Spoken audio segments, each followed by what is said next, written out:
मैं विश्वास करती हूँ कि आप शान और शौकत से जी सकते हैं।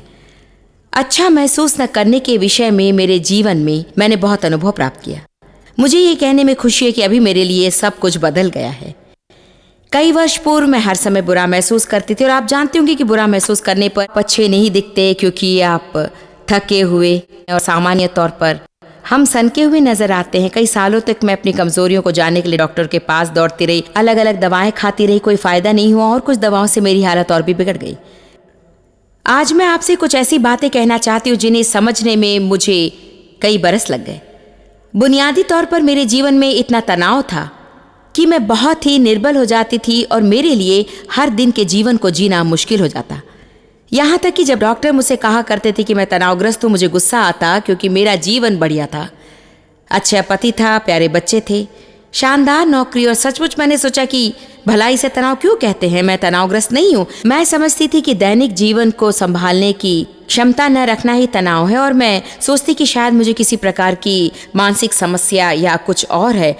मैंने ये जान लिया कि मुझ में तनाव का कारण सिर्फ यही था कि मैं ज़रूरत से ज़्यादा करने की कोशिश करती, और यद्यपि मैं बहुत कुछ करती थी और जो कुछ करती वो भला ही था, लेकिन फिर भी वो ज़्यादा ही था।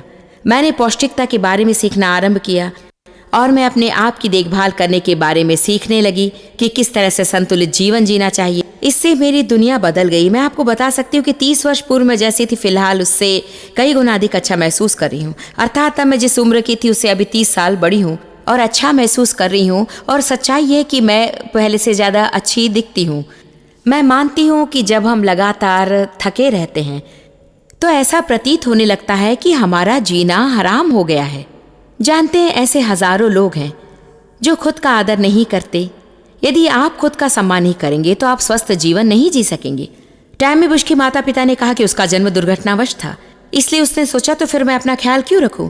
यदि मेरा जीवन दुर्भाग्यवश था तो मैं अपनी परवाह क्यों करूं।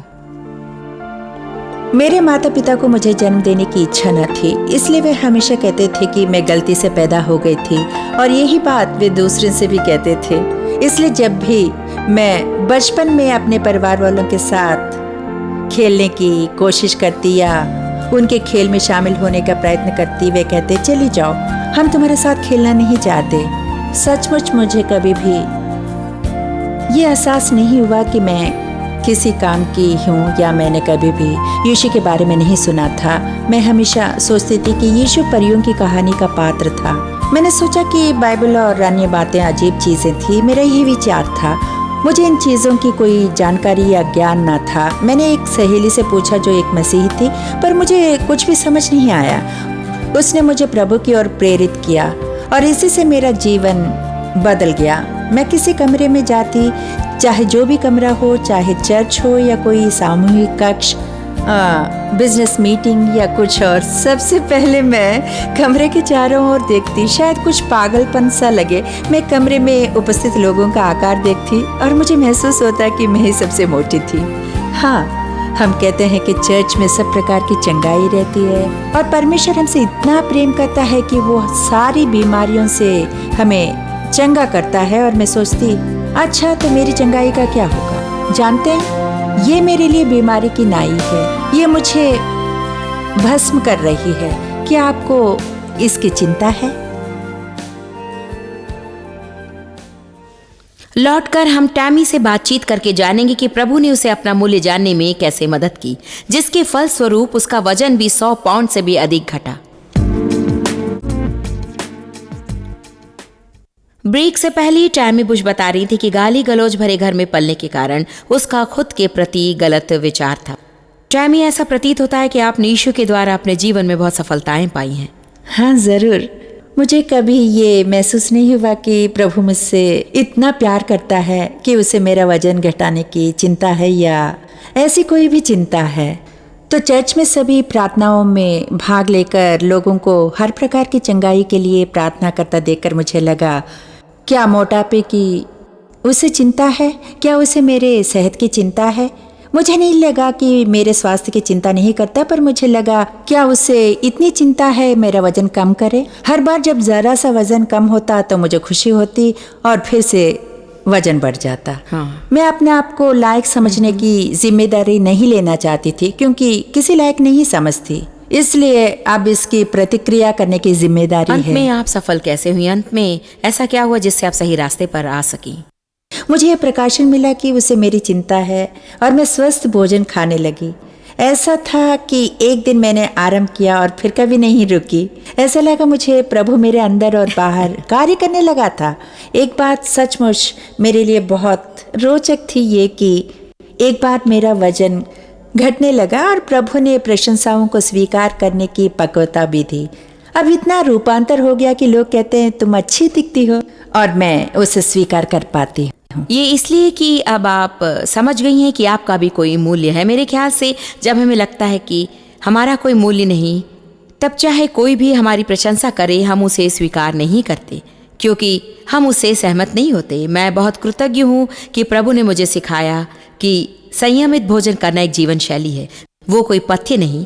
जो नई पुस्तक मैंने लिखी है, लुक ग्रेट फील ग्रेट, वास्तव में एक पथ्य नियमावली नहीं बल्कि एक जीवन शैली है। वो कोई सन की आहार नहीं कि एकाएक आपका वजन घट जाए ताकि आप मनचाहा सब कुछ खा सकें और फिर मोटे हो जाए। परंतु जब मैं सचमुच प्रार्थना और मनन करने लगी कि प्रभु क्यों इतने सारे लोग अपना ख्याल नहीं रखते हैं, अर्थात अपने बालों की देखभाल से लेकर अपनी त्वचा और नाखून वगैरह वगैरह वगैरह का, ये सब हमारे वजन से ताल्लुक़ नहीं रखता। सिर्फ यही कि लोग खुद की देखभाल नहीं करते हैं। सचमुच प्रभु मुझे बताने लगा कि इसका भी ताल्लुक़ है। केवल यही एक कारण नहीं बल्कि लोग खुद के बारे में जो विचार रखते हैं और जैसा खाते हैं उनका आपसी संबंध रहता है। अब एमी, हम आपसे कुछ मिनट बातें करना चाहेंगे क्योंकि आपने कुछ अलग समस्या का सामना किया है। मेरे जीवन भर मुझे कई ऐसे रिश्ते झेलने पड़े जो मेरी निंदा करते थे। उनके साथ रह रहकर मेरा आत्मविश्वास और आत्मसम्मान घटता गया और मैं खुद अपनी इज्जत नहीं करती थी। उसके बाद ऐसा समय आ गया जब मैंने खाना बंद कर दिया। मुझे नहीं लगता था कि मैं कुछ खा सकती थी।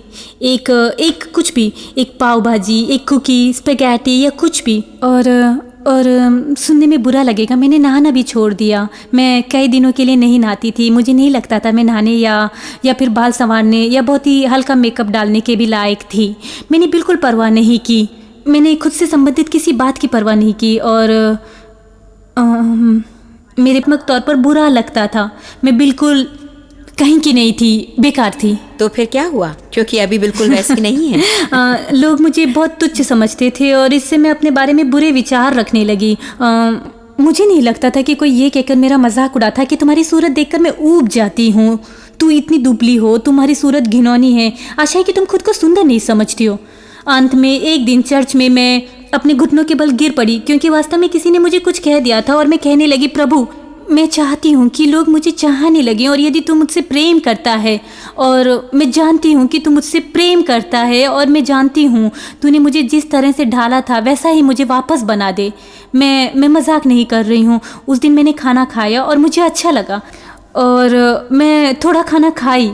उसके बाद मैंने एहसास किया कि प्रभु चाहता है कि उसने मेरे लिए बनाए फलों और मेरे लिए तैयार किए गए भोजन को मैं खुद खाऊं। बढ़िया खाना। हाँ, बढ़िया खाना, स्वस्थ भोजन। और वो चाहता था कि मैं अपने आप में अच्छा महसूस करूं। सिर्फ अच्छा ही ना दिखूं बल्कि वो चाहता है कि मैं अपने बारे में अच्छा महसूस करूं। ये सभी लोग यही कह रहे हैं कि उन्हें ऐसे मोड़ पर आना पड़ा जहां उन्होंने प्रभु को पुकारा और कभी स्वयं कुछ करने की कोशिश नहीं की। ये मेरे लिए बड़ा रोचक है क्योंकि मेरी पुस्तक के प्रथम अध्याय का शीर्षक है प्रभु को भारी बोझ उठाने दीजिए। पुस्तक के आरंभ से ही मैं यही बात कहने लगी हूँ कि आप किस तरह से अपने बल पर नहीं कर पाएंगे। यदि आपको लगता है कि आप उसे कर सकते हैं तो उसे भूल जाइए। आत्मबल हमें बहुत दूर ले जाता है परंतु उसकी अधिक आवश्यकता पड़ने पर छोड़ जाता है। इसलिए हमें परमेश्वर की शक्ति की, पवित्र आत्मा के सामर्थ्य की आवश्यकता है, आत्मबल की ही नहीं। आपकी पुस्तक में सब बातें स्पष्ट है, ये मुझे बहुत पसंद है। मैं जानता था कि मुझ में आत्मसम्मान की समस्या है पर मैं जान गया कि अपनी देखभाल पर इसका प्रभाव पड़ा है। मेरे पास उपाय नहीं था। जब लोग मेरे बारे में ऐसी बातें करते जो दिल को काटने वाली होती थी, चुभती थी। मेरे साथ में हाई स्कूल में हुआ। मुझे नीचा दिखाया गया, मैं बहिष्कृत था। आप जिस बदनामी के विषय में सोच सकते सब मुझ पर था और मैं खुद को उनकी नजरों से देखता था। कुछ वर्ष पहले मुझे पता चला कि मुझे एक बहुत ही भयानक बीमारी है और मैंने उसके इलाज के लिए आवश्यक जानकारियां एकत्रित की पर मैंने कभी पालन नहीं किया।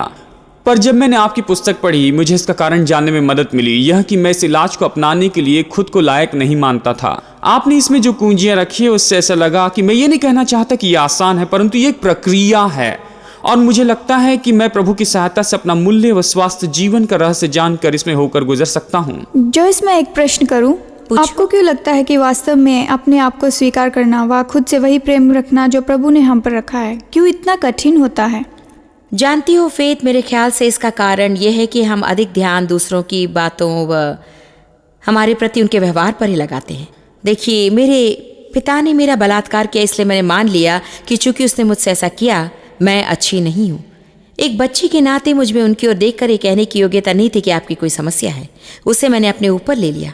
जीवन में सदा कोई न कोई ऐसा रहेगा जिसके जरिए शैतान हमसे बात कहेगा कि हम में कोई खराबी है, कि तुम ये नहीं, तुम वो नहीं। वे अध्यापक भी हो सकते हैं, शायद स्कूल में बच्चों के द्वारा आप पर पड़ा प्रभाव हो सकता है, शायद आपके माता पिता हो सकते हैं, या भाई बहन, या फिर कभी कभी हम स्वयं भी। और कुछ लोग इतने सिद्धवादी होते हैं कि वे लगातार खुद की तुलना दूसरों से करते हैं। मेरे लिए सबसे सहायक बात थी परमेश्वर के वचन पर किसी दूसरे की बातों से बढ़कर अधिक विश्वास रखना। मेरे ख्याल से ये बहुत ही प्रधान बात है, क्योंकि मैं ऐसे किसी को नहीं जानती जिसने किसी न किसी हद तक इस विषय से नहीं निपटता हो। क्योंकि चाहे हम गाली गलौज भरे परिवार से हों या ना हो, हम अपनी तुलना दूसरों से करते हैं। हम सुपर मॉडल्स को ऐसे किसी को देखते हैं जिनकी बराबरी करना असंभव होता है। शैतान उन दरारों से हमारे अंदर प्रवेश करके हमें वहाँ नहीं पहुँचने देता जहाँ प्रभु हमें ले जाना चाहता है। शायद सबके साथ ऐसा ही होता है। जानती हैं जिंजर, जब आप सुपर मॉडल के साथ तुलना करने की बात कह रही थी, मैं सोच रही थी रोमियो 12:2 कितना महत्वपूर्ण है।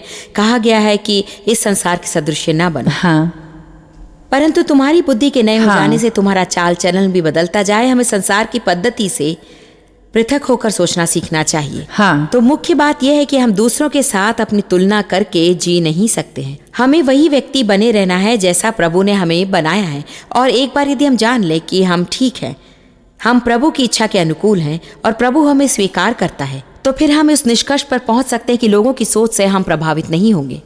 ये ढाढ़स देने वाली बात है, क्योंकि हम में से अधिकतर दूसरों के साथ अपनी तुलना करके असंयमित हो जाते हैं। मैं हमेशा सोचा करती थी कि मैं अजीब हूँ, पर प्रभु ने कहा कि नहीं, तुम विशिष्ट हो। हाँ, बिल्कुल। विशिष्ट वस्तुओं का मूल्य अधिक होता है, जबकि अजीब वस्तु का कम होता है। इसीलिए मैं परमेश्वर के वचन के लिए कृतज्ञ हूँ। मैं नहीं जानती कि यीशु को जाने बिना और उसके वचनों पर विश्वास रखे बिना कोई किसी समस्या का समाधान कैसे कर सकता है और आनंद और शांति कैसे पा आपने बहुत अच्छी बात कही है कि जब आप खुद को अजीब समझती थी, आपने जान लिया कि आप विशेष है। हाई स्कूल में मेरे साथ में भी ऐसा ही हुआ। मैं खुद को अजीब मानने के लिए मजबूर किया गया। एक बात जो आपने अपनी पुस्तक में लिखी मुझे अच्छा लगा कि प्रभु के लिए आप मूल्यवान हैं। मुझे लगता है कि मेरा अलगपन का भी मूल्य है, मैं विशेष हूँ। कि आप अजीब हैं। बहुत बहुत धन्यवाद। हम आपकी विशिष्टता का फायदा उठा रहे हैं। देखिए, मेरे ख्याल से अपने ही शब्दों से खुद की पुष्टि करना लोगों के लिए बहुत महत्वपूर्ण है। एक बात जो प्रभु ने मुझे सिखाई वो ये कि मैं उसके वचनों को प्रथम पुरुष में बदल कर कहूँ, और मैं अभी भी ऐसा ही करती हूँ। मैं कहती हूँ मैं मूल्यवान हूँ, मसीह के लहू द्वारा मैं धर्मी ठहराई गई हूँ, मेरा उज्जवल भविष्य है, मैं होनहार हूँ, मैं रचनात्मक हूँ, मैं विशिष्ट हूँ, मुझे दूसरों से अपनी तुलना करने की आवश्यकता नहीं है। देखिए, एक बात हम सब करते हैं। देखिए, लोगों को उपदेश देना मेरे लिए अच्छा है, परंतु यदि वे खुद अपने लिए प्रचार करने लगे, हाँ, बिल्कुल। हाँ, सही। तो वे मेरी बातों से बढ़कर जो स्वयं कहते हैं उस पर अधिक विश्वास करेंगे। इसीलिए मुझे लगता है कि अनेक लोग सचमुच अपने जीवन में महान परिवर्तन देखेंगे जब वे अपनी सोच को पूरी तरह से बदल कर नए ढंग से अपने हृदय में सोचने लगेंगे कि मैं मूल्यवान हूँ और इसलिए मुझे अपनी देखभाल करनी होगी। परमेश्वर ने बड़ी कीमत चुकाई है हमारे लिए। उसने अपने इकलौते पुत्र को भेजा जिसने बहुत अधिक दुख सहा और अपना खून बहाया ताकि वो हमें परमेश्वर के साथ फिर से मिला सके और संबंध स्थापित कर सके। यदि परमेश्वर ने हमसे इतना अधिक प्रेम किया कि उसने अपने इकलौते पुत्र को हमारे लिए भेजा, तो फिर निश्चय ही हम खुद को मूल्यवान मानकर उसकी महिमा के लिए जी सकते हैं। मेरी आशा है कि आप जुड़े रहेंगे, क्योंकि एक छोटे से ब्रेक के बाद आप मेरी एक सहेली से मुलाकात करेंगे जो भीतर और बाहर से अद्भुत बदलाव में से होकर गई। वो मेरे साथ काम करती थी और बाद में मेरी सहेली बन गई। वो अपने जीवन के कुछ मुख्य दृष्टिकोण के विषय सच में खुश नहीं थी। जब हम वापस आएंगे तो आप सुनेंगे कि उसने ऐसे कौन से सामान्य कदम लिए जिसने उसके जीवन को अद्भुत रीति से बदल दिया। आज हम शानदार दिखने व अच्छा महसूस करने के बारे में चर्चा कर रहे हैं। मेरी एक सहेली है जिसने मेरे लिए कई वर्ष काम किया। मैंने उसमें ऐसा परिवर्तन देखा जो अनोखा था और मैंने उसके बारे में अपनी नई पुस्तक में लिखा है, लुक ग्रेट फील ग्रेट। मैंने हमारे प्रस्तुतकर्ता जिंजर स्टैच को उसके साथ बातचीत करने को कहा। जिंजर, आपने क्या देखा? सिंडी की जिस विशेषता से मैं आकर्षित हुई वो ये है कि उसमें उल्लेखनीय आत्मविश्वास है। वो बढ़िया दिखती है और आपने और उसके सहेलियों ने जो कुछ कहा उससे यही जान पड़ता है कि उसके जीवन में अनोखा परिवर्तन हुआ है। वो बिल्कुल वैसी नहीं जैसे पहले थी। सिंडी के बारे में एक विशिष्ट सच्चाई ये है कि समर्पण करने का फैसला व मित्रों का बेशर्त प्रेम ही परिवर्तन का कारण है। सिंडी, ऐसा समय था जब आप खुद के बारे में बिल्कुल ही अलग विचार रखा करते थे। क्या ये कहना उचित होगा कि आपने अपने या परमेश्वर के प्रेम मूल्य को वास्तव में नहीं समझा?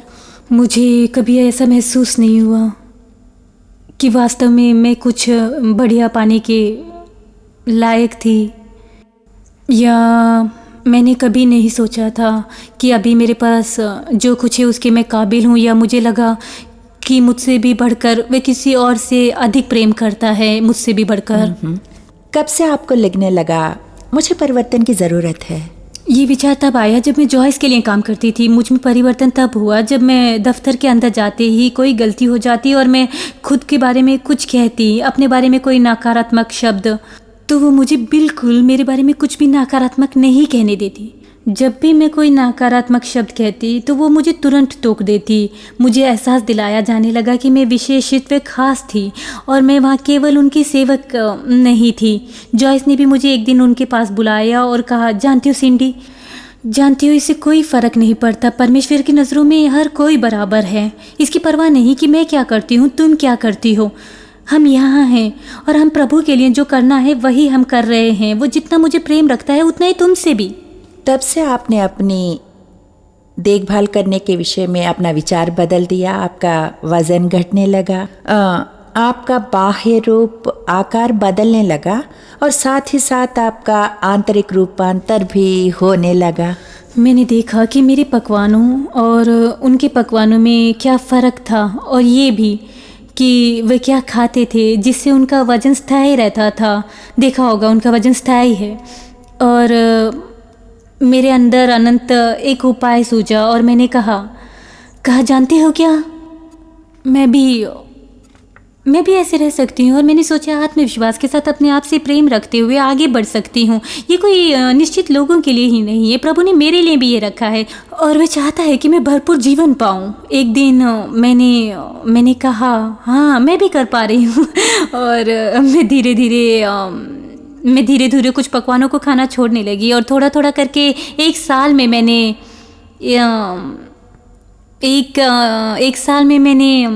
55 पाउंड कम कर लिए थे। जॉयस ने इनका अनुभव का वर्णन लुक ग्रेट फील ग्रेट नामक पुस्तक में किया है। ज़रा आप भी ऐसा कुछ बताइए जो आपने इस पुस्तक में पढ़ा और आपको लगा हाँ मैंने ऐसा किया है। लोगों को ये बताना ज़रूरी है। वह आत्मस्वरूप, खुद के बारे में सोचना कि आप अंदर ही अंदर अपने बारे में जो सोचते हैं वही बाहर प्रकट होगा। इस कार्यक्रम को कोई देख रहा है जो बिल्कुल ऐसा ही सोच रहा है, खुद को नालायक समझ रहा है, उसे ऐसा लग रहा है कि दूसरों को देने के लिए उसके पास कुछ भी नहीं है, समय अपने ही लिए बिता रहा है। आप उसे किस तरह प्रोत्साहित करेंगे? प्रभु उनसे उतना ही प्रेम करता है जितना कि वो मुझसे या जॉयस मेयर या डेव मेयर या किसी और से। और जब एक बार वो जान लेते हैं कि वे महत्वपूर्ण हैं, वे परमेश्वर की आंखों की पुतली हैं, मुझसे ये कहते फिरना होगा कि मैं परमेश्वर की पुत्री हूँ, मैं उसकी आंखों की पुतली हूँ। वो मुझसे प्रेम करता है बहुत पहले से ही। और अंत में मुझे लगता है कि जब आप इन शब्दों को अपने मुंह से कहते रहते हैं, वे हमारे हृदय में जड़ फहराने लगते हैं और आप विश्वास करने लगते हैं और विश्वास करने पर आप नए बन जाते हैं। निश्चय ही प्रभु आपके जीवन में कुछ कर रहा है। हाँ ज़रूर, बहुत बहुत धन्यवाद। वैसा ही करता है। देखिए, सिंडी की सफलता अनोखी है और ये देखकर मैं धन्य हो गई कि एक व्यक्ति दैविक सिद्धांतों को अपनाकर प्रभु में आश्रित रहकर अपना कर्तव्य निभाकर अवश्य बदल सकता है। मैंने जो पुस्तक लिखी है वो सिर्फ शानदार दिखने के विषय पर नहीं है। इसमें यह भी स्पष्ट है कि आप महानता कैसे अनुभव कर सकते हैं। जीवन उतना मज़ेदार नहीं होगा यदि हर दिन आपको बुरा लगे और आप में ताकत की कमी हो। मैं शायद 5,000, 10,000, 2,104 जितने भी लोगों के सामने खड़ी होकर मैं उनसे पूछ सकती हूँ कि आप में से कितनों को ताकत की ज़रूरत है, और हर एक का हाथ उठेगा। मैं पूछ सकती हूँ कि आप में से कितनों को हर समय थकान महसूस होती है, और कितनों को लगता है कि आपको बहुत कुछ करना है। कितने लोग हर समय तनावग्रस्त रहते हैं। जानते हैं, प्रभु नहीं चाहता कि हम ऐसा जीवन बिताएं। यूहन्ना 10:10 कहता है, चोर केवल चोरी करने, हत्या करने और नाश करने आता है, पर यीशु ने कहा मैं आया कि वे जीवन पाएं और उसे बहुतायत से पूरी भरपूरी से पाएं, जब तक कि वो उमड़ ना पड़े। हाल ही में मुझे लगा कि मानो एक दिवसीय 24 घंटे का वायरस मुझ पर आ गया है। अर्थात मैं इतनी थकी हुई थी, और देव मुझसे कहते कि तुम्हें कैसा लग रहा है। मैं कहती मैं बहुत ही थकी हुई हूँ। वो केवल 24 घंटे तक ही था और अगले दिन मैं ठीक हो गई। मैंने सोचा कि आप जानते हैं, मुझे हर समय ऐसा ही लगता था। शायद अभी ऐसे अनेक लोग कार्यक्रम देख रहे हैं जो अच्छा महसूस नहीं करते हैं। उसमें से अधिकांश का कारण आपके प्रति आपके विचार ही होंगे। कभी कभी बुरा महसूस करने पर हम थके से लगते हैं, या अपने जीवन में तनाव महसूस करते हैं। शायद आप लोगों को खुश करने वाले होंगे। आपके लिए ज़रूरी है कि आप परमेश्वर जो कहता है उसे सुने। वो अस्वस्थ भोजन करने की आदत है, या व्यायाम की कमी है, या हो सकता है आप काफ़ी मात्रा में पानी नहीं पीते। जो भी हो, आपको कारण जानना चाहिए ताकि आप वो जीवन जी सकें जिसे देने के लिए यीशु मरा। तो आइए अपने जीवन के हर दिन का लाभ उठाने की ठान लें ताकि अच्छे दिख सकें और शान से रहें। प्रभु आशीष दे।